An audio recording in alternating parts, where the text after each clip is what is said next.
Jack is pretty familiar with simple investing theories such as Golden Cross and Death Cross, as he wishes to make a profit from investment just like everyone else.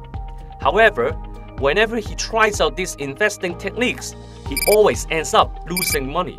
How could this happen? Well, actually, all of these mentioned theories are not perfect. They all have their blind spots. First of all, when two moving averages rise at the same time, and the short-term moving average breaks above the long-term moving average, this is known as the Golden Cross, which is a bullish signal. On the other hand, when two moving averages drop and the short-term moving average drops below the long-term moving average, this is known as the Death Cross, which is a bearish signal. The blind spot is that the moving average is a lagging indicator. An example is when a Golden Cross shows a bullish signal, the price of an asset may have already risen a lot. To invest using these indicators will lead to a loss. Therefore, it is not advised to invest right after the signal appears. Instead, we could invest after the price is adjusted. From the statistics of the US stock markets, each time when Golden Cross signal appears, the stock price is likely to drop rather than to rise. We should be careful in adopting this indicator. Secondly, does the bottom need to be confirmed by increasing trading volume? Absolutely not.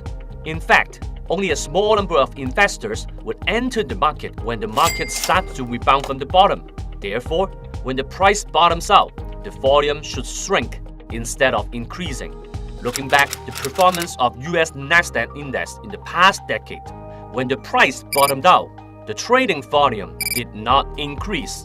On contrary, it even dropped to the lowest volume in some cases. But when should we pay attention to the large trading volume? When the index bottoms out and reaches a resistance level, we expect to see an increase of trading volume to break through the resistance. So, if we look for an increasing trading volume as a signal to determine if a specific asset price bottoms out, we'll probably miss out most of the opportunities buying low. Thirdly, does interest rate hike indicates that the economy will get worse, and it is going to have a negative impact on both equity and property markets?